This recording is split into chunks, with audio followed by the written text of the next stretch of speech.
ബഹ്റൈനിലും Saudi, Riyadh, Qatar, അൽ ഉദൈദ് ബേസിലുമൊക്കെ ഇറാന്റെ ആക്രമണം ഉണ്ടായി.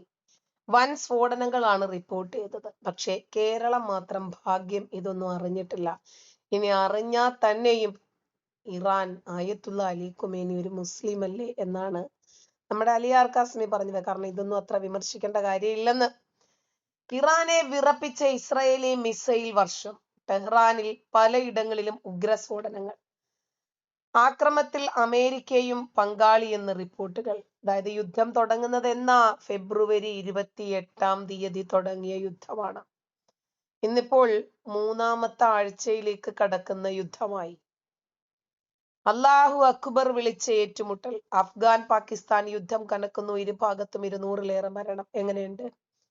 2 ഇസ്ലാമിക രാജ്യങ്ങൾ.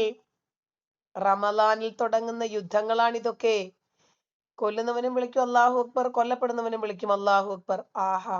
ഇപ്പോ പാകിസ്ഥാൻ അഫ്ഗാനിസ്ഥാനെ ആക്രമിച്ചു, അഫ്ഗാനിസ്ഥാൻ പാകിസ്ഥാനെ ആക്രമിച്ചു. ആർക്കും ഒരു വിഷമവുമില്ല, ഒരു സങ്കടവുമില്ല. ഇപ്പോ ഡി അഡിക്ഷൻ സെന്റർ ആക്രമിച്ചു, 400 പേര് മരിച്ചു. 2 പേരും വിളിക്കണത് അല്ലാഹു അക്ബർ എന്ന സമാധാനം.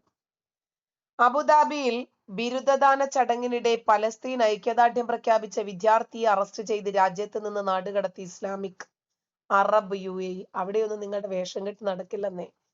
ഹമാസ് ഫാൻസ്, അതുപോലെ ഇറാൻ ഫാൻസ്, താലിബാൻ ഫാൻസ്, അവർക്കൊക്കെ ഇന്ത്യയിലും കേരളത്തിലും ഒക്കെ സുഖസുന്ദരമായിട്ട് ജീവിക്കാൻ പറ്റും. ഏതെങ്കിലും ഗൾഫ് രാജ്യങ്ങളിൽ പോയിരുന്നിട്ട് ഇറാൻ ഇപ്പൊ നിങ്ങൾക്ക് പിന്തുണ പ്രഖ്യാപിച്ചിട്ട് എന്തെങ്കിലും ഒരു പോസ്റ്റ് ഇടാൻ പറ്റുമോ? കാരണം ആ ഇറാൻ അറബ് രാജ്യങ്ങളൊക്കെ ആക്രമിച്ചുകൊണ്ടിരിക്കുന്നത്. അപ്പോഴാണ് പലസ്തീൻ. പാകിസ്ഥാൻ അഫ്ഗാനിസ്ഥാൻ ഏറ്റുമുട്ടൽ. തുറന്ന യുദ്ധമെന്ന് പാകിസ്ഥാൻ. പാക് യുദ്ധവിമാനം വെടിവെച്ചിട്ട് അഫ്ഗാനിസ്ഥാൻ. ഓടി ഒളിച്ച പാക് സൈനികർ. ഇതെന്തു അടയത്? തമ്മി തല്ലിയെങ്കിലും ബലാക്കളങ്ങട് തീരട്ടെ.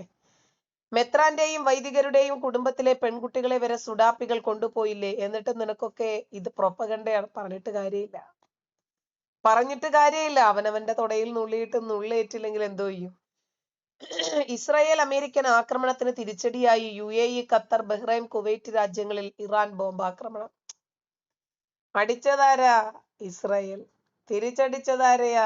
അറബ് രാജ്യങ്ങളെ. ഇറാൻ ലോകത്തിന് ഭീഷണി. ഈ സംയുക്ത നീക്കം ഭീകരവാദത്തിന്റെ വേരറുക്കാൻ. ഇറാന്റെ സർവനാശം കാണാതെ യുദ്ധം അവസാനിപ്പിക്കൽ. അതേ ട്രംപ്. ഇതിനകത്ത് ഉറച്ചങ്ങ് നിന്നേക്കണേ. കൊമേനിയുടെ വിശ്വസ്തന്റെ തലയെടുത്ത് ഇസ്രായേൽ. ഇറാന്റെ IRGC തലവൻ കൊല്ലപ്പെട്ടു. ഓരോന്നിന്റെ വീതം എടുത്തങ്ങട് തോലയ്ക്ക് തീർക്ക്. കേരളത്തിൽ ഉടനീളം കേരള സ്റ്റോറി സിനിമ പ്രദർശനം DYFI തടഞ്ഞു. ആരൊക്കെ എന്തൊക്കെ തടഞ്ഞാലും നാളെ ഈ സിനിമ OTTയിലും വരും, ദൂരദർശനിലും വരും, ലോകം മുഴുവനും കാണും, ഓരോ മലയാളിയുടെ വീടുകളിലും എത്തും. ഇവിടെ കാണിച്ചു കൂട്ടുന്ന നാടകങ്ങൾ സിനിമയ്ക്ക് ഗുണം ചെയ്യുകയേ ഉള്ളൂ സഖാക്കളെ. സംശയമില്ല. ഒരു സിനിമയല്ലേ, ആളുകൾ കാണട്ടെ. എന്നിട്ട് കള്ളാണോ സത്യമാണോ എന്ന് അവരങ്ങോട്ട് തീരുമാനിക്കട്ടെന്നേ. ഇസ്രയേലും അമേരിക്കയും ഇറാനിൽ നടത്തിയ സംയുക്തമായ ആക്രമണത്തിൽ ഇറാന്റെ ഉന്നത സൈനിക രാഷ്ട്രീയ ഉദ്യോഗസ്ഥർ കൊല്ലപ്പെട്ടതായി റിപ്പോർട്ട്. അതല്ലെങ്കിലും ഭീകരന്മാര് കൊല്ലപ്പെടുക തന്നെ വേണം. യുദ്ധം കൊണ്ട് ഗുണമുണ്ടാവണമല്ലോ.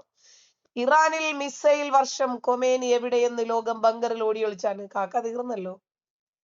ഇറാനെ ആക്രമിക്കരുതെന്ന് പറയുന്ന CPM എന്തുകൊണ്ട് നൈജീരിയയിലെ ക്രൈസ്തവ വംശഹത്യയെക്കുറിച്ചും ബംഗ്ലാദേശിലെ ഹിന്ദു വംശഹത്യയെക്കുറിച്ചും മിണ്ടുന്നില്ല? അങ്ങനത്തെ അപ്രിയ സത്യങ്ങളൊന്നും പറയല്ലേ ജി. കൊമേനി ഒരു സിംഹം. പക്ഷെ ആ സിംഹത്തിന്റെ മടയിൽ കയറി സിംഹത്തിന്റെ തല പിച്ചിയെടുത്തു കൊണ്ടുവന്ന ആളാണ് ശരിയായ നെതന്യാഹു സിംഹം. കറുപ്പണിഞ്ഞു കരഞ്ഞു വിളിച്ച് ലക്നൗ സ്ത്രീകൾ. നെഞ്ചിലിടിക്കാൻ ആളെ വേണോ? കൊമേനിയുടെ മരണം മൂലം പാകിസ്ഥാനിലെ കറാച്ചിയിലുള്ള അമേരിക്ക കോൺസുലേറ്റ് ആക്രമിച്ചവർക്ക് നേരെ പാക് സേനകൾ വെടിവെച്ചു. 10 മരണം, 31ഓളം പേർക്ക് പരിക്ക്. ഇത് എന്തു അടയത്? ശരി, മരിച്ചതാരാ? കൊമേനി. കൊന്നതാരാ? ഇസ്രായേല്. ആക്രമിച്ചത് എവിടാ? പാകിസ്ഥാനിലെ അമേരിക്കൻ കോൺസുലേറ്റ്. കുട്ടികളൊക്കെ ഊഞ്ഞാലാടി കളിക്കുക തന്തയുടെ തല വെച്ചിട്ട്. കന്യകകളായ പെൺ തടവുകാരെ വധിക്കുന്നതിന് മുമ്പ് അവർ സ്വർഗത്തിൽ പ്രവേശിക്കാതിരിക്കാൻ ബലാത്സംഗം ചെയ്യണമെന്ന് ആയത്തുള്ള അലി ഖുമേനി. ഈ നാറികളെയൊക്കെ എന്ത് ചെയ്യണല്ലേ? ഭയങ്കര കാരുണ്യമായിരുന്നു. കൊമേനിയെ വധിച്ചതിൽ ഇറാനിലെങ്ങും ആഹ്ലാദം. അല്ല പിന്നെ, ഈ നാറി ചത്തൊടുങ്ങുന്നത് തന്നെ നല്ലതെന്നാണ് ഇറാൻ ജനതയ്ക്ക് സമാധാനം. തെരുവിലിറങ്ങി ആയിരങ്ങൾ ട്രംപിനും നെതന്യാഹുവിനും നന്ദി പറഞ്ഞ ജനക്കൂട്ടം. ആ ഇറാന് പോലും വേണ്ടാത്തവരെയാണ് വിമാനമൊക്കെ എടുത്ത് കാലിന്റെ ഇടയിൽ വെച്ചേക്കുന്നത്. ഇസ്ഫഹാനിലെ ജി ഇൻഡസ്ട്രിയൽ കോംപ്ലക്സിന് പേർഷ്യൻ ഭാഷയിൽ IDF വക്താവ് അടിയന്തര മുന്നറിയിപ്പ് നൽകി.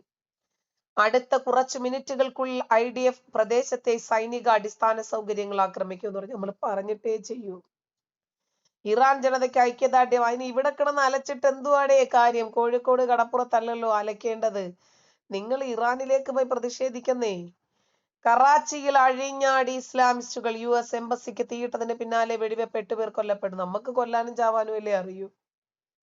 അതേപോലും ഇറാനിൽ എന്തുവാ നടക്കുന്നത്? അവൻ കൊല്ലപ്പെട്ടു. അത് ആഘോഷിച്ചാണ് ആളുകൾ അവന്റെ ചിത്രത്തിൽ നിന്ന് ആ സിഗരറ്റ് വലിക്കുന്നത്.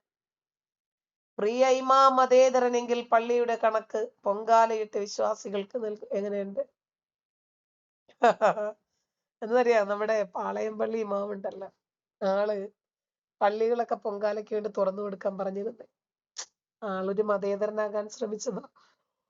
പക്ഷേ ശരിയായ ഒരു മതവിശ്വാസിയാണെങ്കിൽ അയാൾക്ക് പൊങ്കാലയ്ക്ക് വരുന്ന സ്ത്രീകൾക്കും കുട്ടികൾക്കും പള്ളിയും മദ്രസയും തുറന്നു കൊടുക്കാൻ പറയാൻ പറ്റുമോ?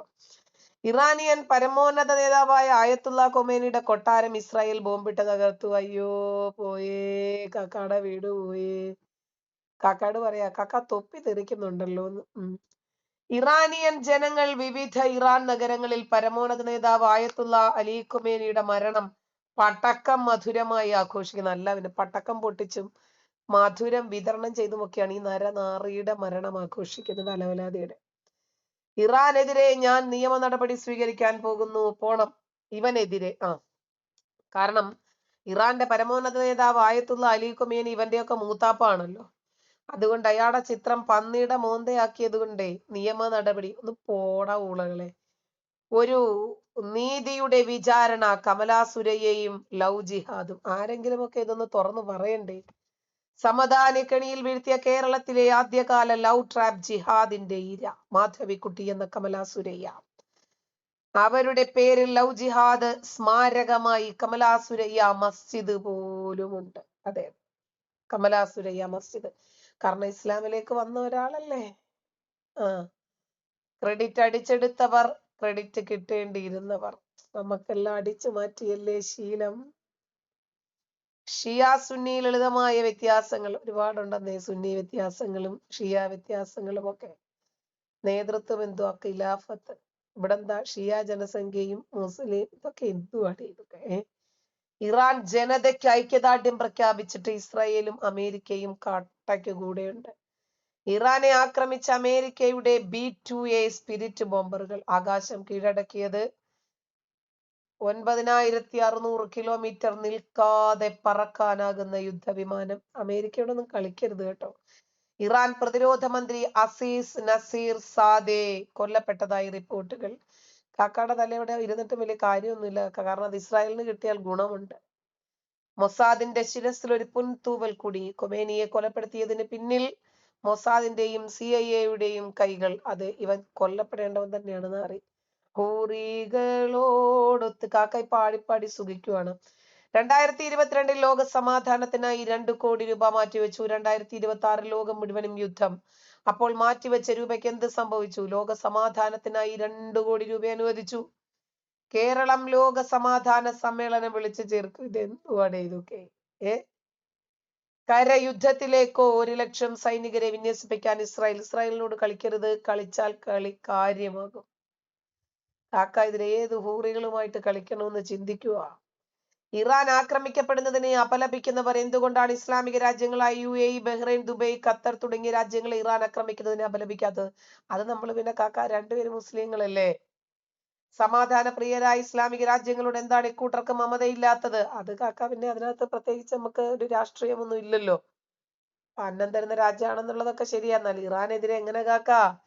കൊല്ലപ്പെടുന്ന മനുഷ്യരൊക്കെയും നമ്മുടെ സഹോദരങ്ങളാണ്. സാമ്രാജ്യത്വ യുദ്ധവെറിക്കെതിരെ അണിനിരക്കേണ്ടത് ലോകത്തെങ്ങുമുള്ള മനുഷ്യരുടെ കടമയാണ്. അല്ല കാക്ക, ഇതേ നമ്മുടെ സിറാജ് കാക്ക ബംഗ്ലാദേശിലൊന്നും ഇത് പറഞ്ഞു കേട്ടില്ല, നൈജീരിയയിൽ ഇത് പറഞ്ഞു കേട്ടില്ല, പഹൽഗാമിൽ ഇത് പറഞ്ഞു കേട്ടില്ല, ഇസ്രായേലിൽ പോയിട്ട് ഹമാസുകാർ ഇത് ചെയ്തപ്പോ പറഞ്ഞു കേട്ടില്ല. ഇത് എന്തുവാ കാക്ക ഇത്?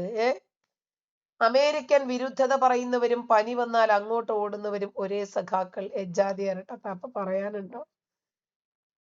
അമേരിക്കയും ഇസ്രായേലും തെമ്മാടിത്തരം കാണിക്കുന്നു. അല്ല, തെമ്മാടിത്തരം കാണിക്കുന്നവരെ നിലയ്ക്ക് നിർത്തുന്നു. ഇസ്രായേൽ ആക്രമണത്തിൽ തകർന്ന ആയത്തുള്ള ഖൊമേനിയുടെ ഔദ്യോഗിക വസതിയുടെ ചിത്രം പുറത്തുവിട്ട് ഇസ്രായേൽ. ഒരെണ്ണം എടുത്തു വെച്ചോ, ഇടയ്ക്ക് കാണാം. ഇനി മുതൽ വാർത്ത വായിക്കുന്ന ശ്രീകണ്ഠൻ കാക്ക. അമേരിക്ക ടെക്സസ് സെനഗൽ വംശജനായിട്ടുള്ള ആള് ബാറിൽ നടത്തിയ വെടിവെപ്പിൽ 3 മരണം, 14 പരിക്ക്. ഇയാളിൽ നിന്ന് ഇറാൻ പതാക, ഇസ്ലാമിക ചിഹ്നങ്ങളുടെ വസ്ത്രവും ഒക്കെ ലഭിച്ചു. ഇവന്മാരിനി ആരായിരുന്നാലും ശരി, ഇവന്മാരുടെ ഉള്ളിൽ കിടക്കുന്നത് ഇസ്ലാം മത തീവ്രവാദമാണെങ്കിൽ ആരെ കൊല്ലാനും വെടിവെക്കാനും ചാവാനും ഒന്നും ഒരു മടിയും ഉണ്ടാകത്തില്ല. ഇറാൻ ചിത്രങ്ങൾ ഇവന്റെ കയ്യിൽ നിന്ന് കിട്ടിയപ്പോൾ തന്നെ ഇവൻ ആരാണെന്ന് മനസ്സിലായല്ലോ. ഇറാന്റെ കൊണാർക്ക് നാവിക താവളം തകർത്തു, 3 കപ്പലുകൾ മുക്കി. ഇസ്രായേൽ US മാരകമായ ആക്രമണം അഴിച്ചുവിട്ടിരിക്കുന്നു. ഇറാനെതിരെ ശക്തമായ ആക്രമണം നടത്തുന്നതിനായിട്ട് അമേരിക്ക വിമാനവാഹിനി കപ്പലുകളിൽ നിന്ന് ഡസൻ കണക്കിന് യുദ്ധവിമാനങ്ങൾ പറന്നുയർന്നതായി US മാധ്യമങ്ങൾ റിപ്പോർട്ട് ചെയ്യുന്നു. ശ്രീകണ്ഠൻ നായരുടെ ചായകുടി മുട്ടിച്ച നോമ്പ്, ബീഫ് കഴിക്കരുതെന്ന് പറഞ്ഞാൽ ഫാസിസം. കഴുത്തിൽ വാൾ വച്ചതുപോലെ ഒറ്റ നിമിഷം കൊണ്ട് ചായ കുടിന്നിട്ട് ശ്രീകണ്ഠൻ നായർ വാർത്ത വെച്ചുകൊണ്ടിരുന്നപ്പോഴേ ചായ കുടിക്കുക. നോക്കുമ്പോ അയാളുടെ സ്വന്തം മുസ്ലിം സഹോദരങ്ങൾക്ക് നോമ്പാണല്ലോ. ആരോ ഒരാൾ കമന്റ് ഇട്ടു. അപ്പൊ കാക്ക ചായ മാറ്റി വെച്ചു. 5 ലക്ഷം ഇറാൻ ജനതയെയാണ് ഈ പന്നിക്കുണ്ടായ ജിഹാദി കൊന്നു തള്ളിയത്. അതിൽ ഭൂരിപക്ഷം ക്രൈസ്തവരാണ്, ബാക്കി ഇസ്ലാം മതം വിട്ടവർ. കൊന്നതും പോരാഞ്ഞിട്ട് തടവുകാരായി പിടിക്കപ്പെടുന്ന പെൺകുട്ടികളെ അവർ സ്വർഗത്തിൽ പോകാതിരിക്കാൻ തലവെട്ടി കൊല്ലുന്നതിന് മുമ്പ് ബലാത്സംഗം ചെയ്യണം എന്ന് ഈ പന്നിക്കുണ്ടായ ജിഹാദി പറഞ്ഞത്. നിങ്ങൾ പറ, ഈ പന്നിക്കുണ്ടായ ജിഹാദി പന്നി ചത്തതിനെ ഓർത്ത് നെടുവീർപ്പിടുന്നവർക്ക് എന്ത് സന്ദേശമാണ് പൊതുസമൂഹത്തിന് നൽകുന്നത്? ഒന്നുമില്ല. ഇസ്ലാം എന്ന സമാധാനത്തിന്റെ ആശയം തന്നെ. ഹിസ്ബുള്ള തലവന്റെ നാളുകൾ എണ്ണപ്പെട്ടു. നയീം കാസിമിനെ വധിക്കുമെന്ന് പരസ്യമായ മുന്നറിയിപ്പ്. പാകിസ്ഥാനിലും ആക്രമണം. നൂർഖാൻ വ്യോമതാവളം തകർത്ത് താലിബാൻ. ഇടപെട്ട് ഭാരതം നെതന്യാഹുവിനെ വിളിച്ച് പ്രധാനമന്ത്രി UAE പ്രസിഡന്റുമായും ചർച്ച നടത്തി മോദി. ഇറാന്റെ നെതാൻസ് ആണവ കേന്ദ്രം തകർത്ത് അമേരിക്ക. ആണവ ചോർച്ച മുന്നറിയിപ്പിറക്കി. ഇസ്രായേലിനെ തീർക്കുമെന്ന് പറഞ്ഞവരൊക്കെ ഇന്ന് ഭൂമിയിലില്ല. അതെ, ഖൊമേനിയുടെ ഭാര്യ മൻസൂറ ഖൊജസ്തെ കൊല്ലപ്പെട്ടു. നെതന്യാഹു സൈന്യത്തിനൊപ്പമുണ്ട്, യുദ്ധത്തിരക്കിലാണ്. നെതന്യാഹു ജീവനോടെ ഇല്ല എന്ന വാദം ഇറാൻ തള്ളി. ഇറാനാ പറഞ്ഞു പരത്തിയത്. ആ ഇറാന്റെ വാദത്തെ ഇസ്രായേൽ തള്ളി. പാകിസ്ഥാന് കനത്ത തിരിച്ചടി. പാകിസ്ഥാന്റെ ഉള്ളിലെ സൈനിക താവളങ്ങളിൽ വൻ ഡ്രോൺ ആക്രമണം നടത്തി താലിബാൻ. നമ്മുടെ കാക്ക അളിയനും കുഴപ്പമില്ല. മോദിയും നെതന്യാഹുവും കാറിൽ പറഞ്ഞ രഹസ്യം എന്താണ്? അത് അവർക്കല്ലേ അറിയത്തുള്ളൂ. ഖൊമേനി വധത്തെ അപലപിക്കാതെ ഇന്ത്യ അതിന്റെ ആവശ്യമില്ല. സംസ്ഥാനങ്ങൾ ഇറാൻ അനുകൂലികളുടെ പ്രവർത്തനങ്ങൾ നിരീക്ഷിക്കണം. മുന്നറിയിപ്പുമായി കേന്ദ്ര ആഭ്യന്തര മന്ത്രാലയം. ആദ്യം കേരളത്തിനകത്ത് വലിയൊരു വിങ്ങിനെ കൊണ്ടുപോവാ. ഇറാൻ പരമോന്നത നേതാവും ഖൊമേനിയുടെ ഭാര്യയും ആക്രമണത്തിൽ കൊല്ലപ്പെട്ടു. രണ്ടിനും ഒരുമിച്ച് പോയി തീർന്നല്ലോ. ഖൊമേനിയെ കൊല്ലാൻ പോയവരിൽ 30 ഇസ്രായേലി വനിതാ പൈലറ്റുമാരും. സ്ത്രീകളെ ഒന്നിനും കൊള്ളത്തില്ലെന്ന് പറഞ്ഞപ്പോ അവന്റെയൊക്കെ തല സ്ത്രീകളെ കൊണ്ട് തന്നെ എടുപ്പിക്കണം. ഇറാൻ യുദ്ധം യൂറോപ്പ് മേഖലയിലേക്ക്. സൈപ്രസ് ബ്രിട്ടീഷ് പട്ടാള ക്യാമ്പിലേക്കും. ഇറാൻ മിസൈൽ ബോംബാക്രമണം പൂർണ്ണമായിട്ട് തന്നെയാണ് നടക്കുന്നത് സംഭവം. ഇസ്രായേലിനൊപ്പം ലോകത്തെ ഏറ്റവും വലിയ ജനാധിപത്യ രാജ്യം.